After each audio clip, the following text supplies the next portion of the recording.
नमस्कार, देख रहे हैं आप हरियाणा न्यूज। आपके साथ मैं हूं रेणु कैलाश। कुरुक्षेत्र पहुंचे पूर्व सीएम भूपेंद्र सिंह हुड्डा ने केंद्र और प्रदेश सरकार पर निशाना साधा। हुड्डा ने कहा कि सरकार से आज हर वर्ग परेशान है। वहीं सरकार के 1000 दिनों पर तंज कसते हुए हुड्डा ने कहा कि 1000 दिनों में सरकार ने कोई नया प्रोजेक्ट नहीं लगाया है, न ही कोई वायदा सरकार ने पूरा किया है। हुड्डा ने कहा कि सरकार प्रदेश में इन्वेस्ट की बात करती है, लेकिन अभी तक कोई इन्वेस्ट प्रदेश में नहीं आया।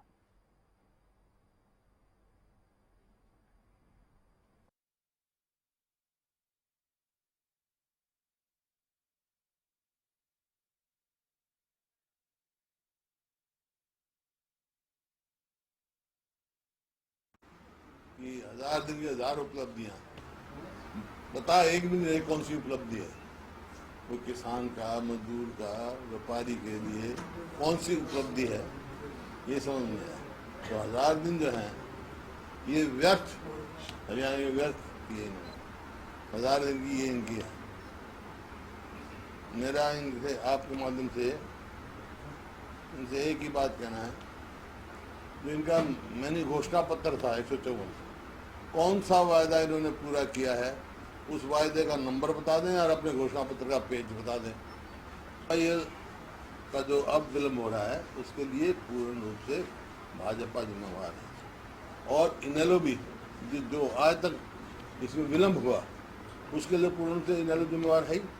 क्योंकि ये खुद गई होती, कभी भी राजीव लोंगवाल का समझौता का नहीं विरोध करते, ये नया युद्ध नहीं चलाते तो खुद गई थी नहर। तो इसका भी हमारा पानी भी आया था कि नहर खुदने का एक ही रास्ता है केवल, चाहे वो कांग्रेस है, चाहे इनेलो है, चाहे भाजपा हरियाणा की, इनको दलगत राजनीति से ऊपर उठकर एक होकर केंद्र पे दबाव बनाना।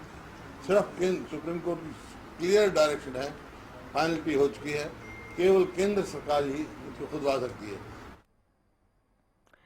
जींद में चल रही बीजेपी की 2 दिवसीय कार्यकारिणी की बैठक में बीजेपी प्रदेश अध्यक्ष सुभाष बराला का बड़ा बयान सामने आया है। सुभाष बराला ने कहा कि आगामी विधानसभा चुनाव मुख्यमंत्री मनोहर लाल की अगुवाई में ही लड़ा जाएगा और प्रदेश सरकार की बेहतर नीतियों के बलबूते जनता के बीच में जाएंगे। वहीं इनेलो और पूर्व सीएम हुड्डा पर कटाक्ष करते हुए बराला ने कहा कि स्वामीनाथन आयोग की रिपोर्ट की बात हुड्डा करते हैं, जबकि 10 साल के शासनकाल में उन्होंने इसे लागू ही नहीं किया।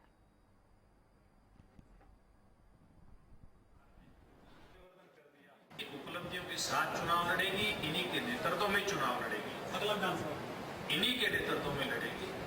बिल्कुल स्पष्ट मैं कह रहा हूँ, बिल्कुल कर सकते हो, क्योंकि हमारी सरकार 1000 दिन की जो हमारी सरकार है, इसने मनोहर लाल जी के नेतृत्व में जो काम किए, पूर्व की सरकारें जो हमें कहते थे कि इन लोगों का अनुभव नहीं है, जिन लोगों का अनुभव नहीं है उन्होंने अनुभव वाले लोगों से कहीं ज्यादा काम हरियाणा प्रदेश में करके दिखाया। उनके अंदर जो तिलमिलाहट दिखाई देती है,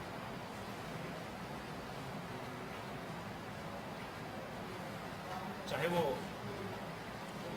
किसानों के विषय पे हो, जिस प्रकार से पूर्व मुख्यमंत्री भूपेंद्र हुड्डा साहब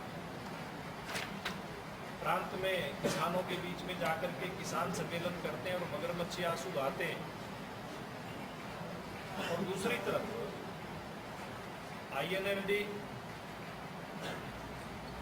यानी कि उनके वर्तमान के सुप्रीमो अभय सिंह चौटाला, वो जनता के बीच में जाकर के SYL की चर्चा करते हैं। सिरसा के बी ब्लॉक के राजीव गांधी पार्क को बीजेपी कार्यालय की स्थापना के लिए अलॉट करने का मामला तूल पकड़ता जा रहा है। पिछले 1 सप्ताह से पार्क बचाने के लिए बी ब्लॉक क्षेत्र के लोग राजीव गांधी पार्क बचाओ संघर्ष समिति के बैनर तले धरना प्रदर्शन कर रहे हैं और अब समिति सदस्यों ने सत्याग्रह शुरू कर दिया है। समिति के 5 सदस्य आज क्रमिक अनशन पर बैठ गए। संघर्ष समिति की मांग है कि इस पार्क को सरकार की शय पर भाजपा को अलॉट किया गया है। जब तक इस अलॉटमेंट को रद्द नहीं किया जाता तब तक उनका संघर्ष जारी रहेगा। कई राजनीतिक दलों ने भी पार्क बचाओ संघर्ष समिति को समर्थन दिया है। हरियाणा लोकहित पार्टी के वरिष्ठ उपाध्यक्ष गोविंद कांडा के पुत्र धवल कांडा और धैर्य कांडा पार्षदों के साथ संघर्ष समिति को समर्थन देने पहुंचे। HLP नेताओं ने कहा कि भाजपा के पार्क कब्जाने के प्रयास को किसी भी सूरत में कामयाब नहीं होने दिया जाएगा।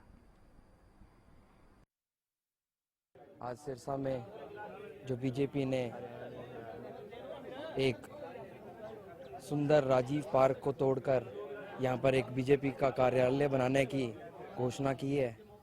ये जो वार्ड वालों ने सत्याग्रह चलाया है हरियाणा लोकहित पार्टी की तरफ से और हमारे जितने भी एमसी हैं उन सब के साथ मैं इनको समर्थन देता हूँ। एक तरफ से तो बीजेपी हरा भरा देश बनाने की चल रही है घोषणा और एक तरफ से ये पार्क उजाड़ के यहाँ पर कार्यालय बनाने की बोलते हैं। मैं तो यही बोलना चाहूँगा कि इस सुंदर पार्क को ना उजाड़कर यहाँ पर पार्क ही बना रहें और सिरसा में जितनी भी कोई भी जगह में वहाँ पर अपना कार्यालय बनाएं। आयोजित की गई है। मानव आवाज संस्था के संयोजक अभय जैन ने जिला प्रशासन पर आरोप लगाते हुए कहा कि आयोजित की गई 5 कष्ट निवारण समिति की बैठकों में जो भी शिकायतें रखी गई थी वो या तो बहुत सामान्य थी या जिनका हल पहले ही कर दिया गया था। उन्होंने खेद प्रकट किया कि शहर की महत्वपूर्ण और गंभीर समस्याओं पर कभी चर्चा नहीं की गई। संस्था के प्रवक्ता के मुताबिक स्थानीय अधिकारी मुख्यमंत्री को लोगों की समस्याएं सुनने से वंचित रख रहे हैं।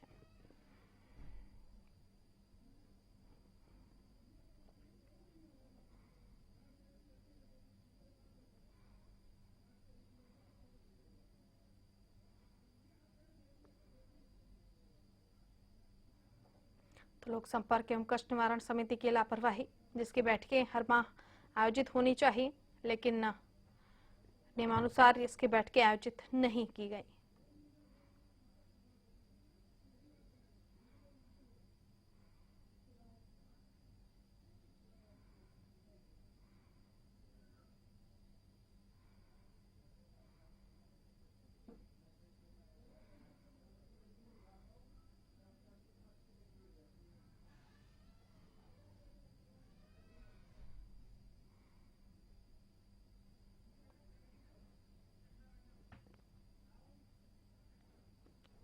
चलिए इसी के साथ बुलेटिन में फिलहाल इतना ही। नमस्कार।